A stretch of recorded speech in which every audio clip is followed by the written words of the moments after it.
wonderful thing is, I don't think that anyone had imagined what a huge effect and what a huge following this show would get.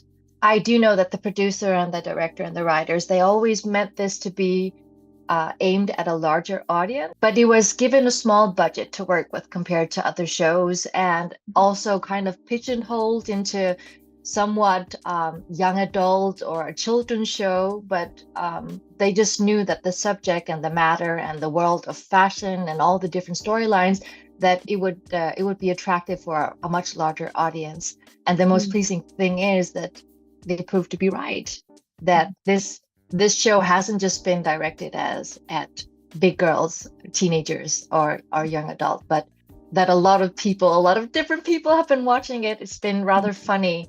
I've both met fans live and also been surprised at what age and gender and type they were, from all types of people of different genders and ages and from all over the world, who are just loving the show, even though you would at first sight not think that they were the core audience. It succeeded in hitting so hard on Netflix, and just being recognized by so many people, and especially people who are neurodivergent themselves, also just writing that they really feel seen and touched, and how important it feels to portray something that is rather common among people but not treated as such in different audiences. The funny thing is, when I got the script, I loved the role because it was so different from anything else I had been able to tape for.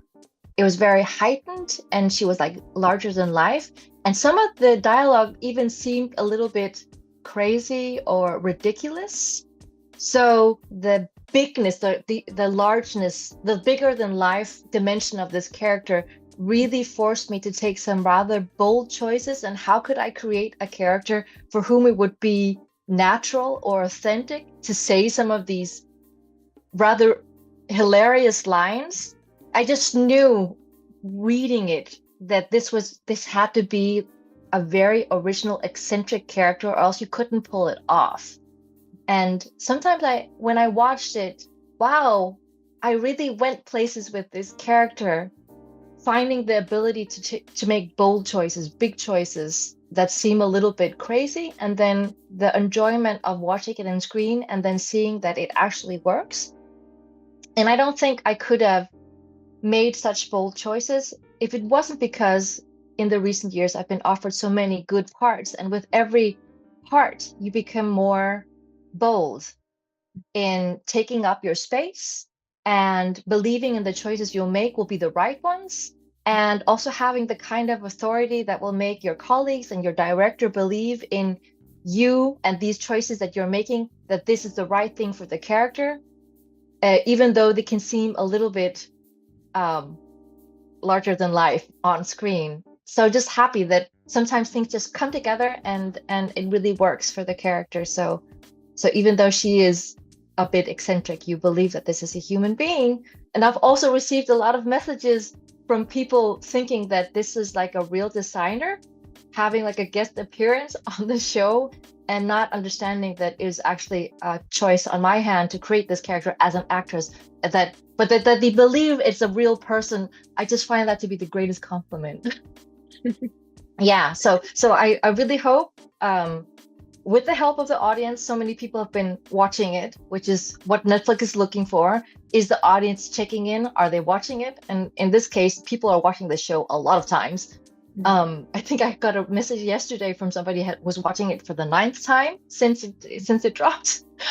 That we get to do it a second season, and then I get to embody this crazy, ambitious, you think cold, but actually warm character once more. I would love that. A key word just in regards to that, because you can easily play this character as being mean, but the director and I early on talked about she knows what she wants, she has very high ambitions, and she has high demands, but she's never mean. She can be demanding, but it's not to be vicious towards anybody. It's because she strives for excellence, which I thought was such a good conversation to have so early on in the process. That is such a good question. There was actually a saying a couple of years ago that the Me Too movement hit Denmark and then it died. All the movements that have been going on in Denmark have been belated. Let us say that in that sense, but they're actually happening now. Actually, last week there was a very important documentary that revealed how much sexism there is in the music industry, and it's just pointing to all these creative industries as the TV and the film business. In Denmark, we are only starting the conversations. We still have to see and make change, actual policy to see this going forth. But the campaign, A Bigger Picture, that came out in February 2023, definitely did start that conversation. So we're still ongoing with our activistic movement and talking with all the big institutions and the Minister of Culture, the Danish Film Institute. How can we actually make change and not just talk about wanting to make change, but what do we actually need? Next month, a new director of the Danish Film Institute is actually taking over, who has a very strong agenda, making the Danish film industry more diverse. So it actually does represent the country's population, because right now it's very homogenous. My success on the international stage and my ability to be invited on board these amazing projects on big global streaming venues and big productions, it has made it easier for me to address these issues, because nobody can tell me, because I used to get that a lot when I voiced my opinion regarding the exclusion of females or people of the races, people of color, that maybe they're just not good enough. But that is not the case. We have so many actors of diverse backgrounds getting huge roles and opportunities abroad, but not being used in the same sense in the Danish film industry. So that also strengthens the argument that maybe it's not that people are not good enough, but that the industry is not good enough at recognizing the talent they have. I'm not sure that Hollywood is quite there yet. I think that some of these international productions that are mainly driven by streaming, like the big streaming, they're very much into, well, we have a global market. We want to make sure that we are relevant for a global audience. But just in regards to Hollywood, like Geek Girl is it's not Hollywood, not at all. It's very European. I just see that some of the streaming venues, when they think the global audience, then they think diversity, whereas Hollywood still is a little bit old boys school and somewhat male heavy and a lot of white creators. So I'm just happy that even though you can be critical of the power the different streaming platforms have, I do enjoy that they're trying to cater to a global audience, because that is also pushing the diversity issue, which is so important for anybody who consumes popular culture and art. But I have definitely been feeling it in my own career these last 5 years, how the conversation is changing and how that conversation is also influencing the way that we are marketing things, the way we are casting things, the way we are looking for diverse talent. So just not on screen, but also creators with diverse backgrounds telling other types of stories, other perspectives. And it's just so inspiring and very much needed.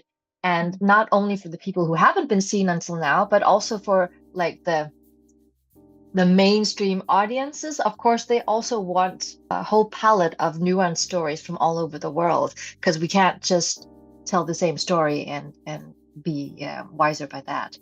So I think it's for the better good of all audiences. Don't we all love beef? My favorite show from last year, just very original, and all Asian cast, and not just like diverse Asian cast, but very Korean American dominant, which I and all the details and the authenticity, like her husband being Japanese and her being Korean, and the details is just so funny. I am amazed, and somehow having an all Asian cast actually makes it even more nuanced, because you don't have to have that one Asian woman or Asian man represent a whole continent, but they can represent something very specific within a culture, and and feel so authentic or so more alive, because we're not trying to represent everything, but like the nuance of different cultures, which I just find really beautiful. And then it's just like a gorgeous cast, very, very funny, really, really original screenwriting and storytelling that really blew my mind. I am such a big fan of it. And that was a huge success, not just for the Korean American community, but a huge global success. Everybody was watching it. Different aspects to why it's become so popular. Korea does have a long history of excellent film, rich film history. But I also think like the volume that they produce so much, both TV shows and movies, and the more people that are able to produce and express themselves and tell a story, the higher the success rate of doing something really, really brilliant. So just having a booming industry with a lot of storytellers, I think is a huge contribution to being able to export the most successful shows. And in some sense, I also find, of course, there are safe productions that will hit home, but I also feel that there are a lot of art house movies, a lot of art house TV shows actually that dare to take chances, that are crazy and have a different kind of dramaturgy and a different perspective that is so different from anything else we've seen. So that also feels very exciting and new and inspirational and intriguing. And I also find that with the Japanese literature, I love reading Japanese literature because with Western stories or Hollywood films, I kind of know the feeling of how a story is going to, this is going to be a turning point, and this is going to be the climax, and this is the way it's going to end. You kind of have a feeling of what the body or the shape of the art is going to be. But with both Korean and Japanese dramaturgy and storytelling, I'm always surprised. There's no no Hollywood ending. And maybe I haven't seen enough to realize what the Japanese or the Korean dramaturgy is, but I just love the surprise and that it takes me places that I didn't know I would go. So the originality of it, which is really fantastic.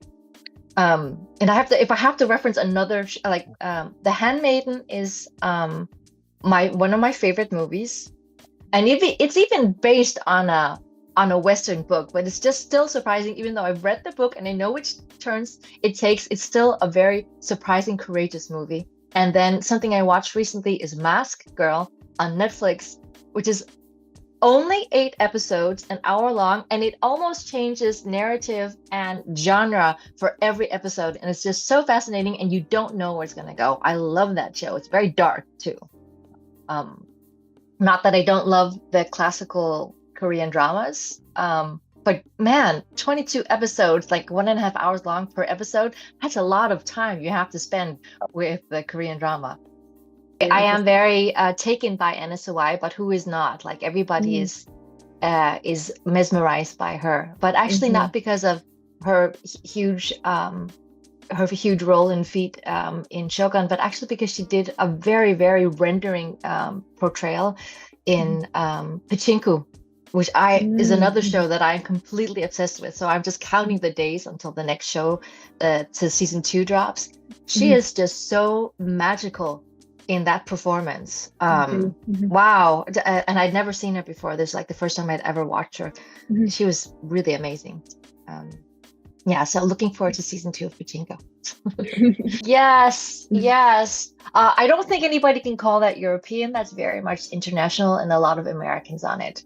I just joined that show, and I actually just came back 2 weeks ago from shooting in Bangkok. That's a huge show to join. A lot of history, huge audience, a very, very, very dedicated fan base. And they a very unusual, very charismatic cast, a lot of character actors. It was just very exciting to join this incredibly iconic show. But I'm just there for a short but important stint for the first season, and then we'll see how the audience receives it and if we get to move forward with season 2. I have to say everything about Alien is like a huge secret. It's very well written. I think the audience will be very pleased.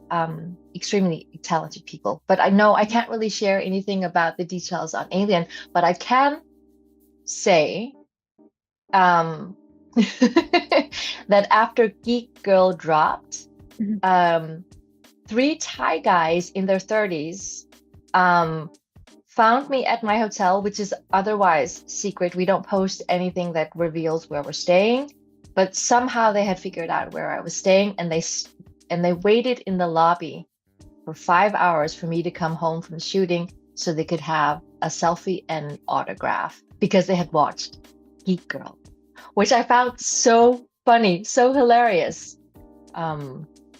That show had made such a big impression on them that they waited in a lobby for half a day for me to come home so they could get an autograph. That's Just wonderful. in regards to being surprised who is watching Geek Girl and not necessarily expecting 3 Thai guys in their 30s. Well, as I was telling you before, so Watch was my first short film, which did the festival rounds and won a couple of awards. And earlier this year in January, I finished my second short. It's called Seeking Hwasun, which also has a lot of Asian representation, actually. My lead is Michelle Wen. In the story, it's a Korean woman in her 70s. Michelle Wen has Singaporean background, though. It was very difficult for me being based in Denmark, being based in Europe, finding an Asian actress of that age with Korean background. It was actually extremely difficult because in our business, female actresses, they tend to get less and less work after their 40s. So to expect that somebody of Asian background and being a woman and over 70 still working, it was so hard for me to find, but I luckily did find Michelle, who is absolutely brilliant, based in London.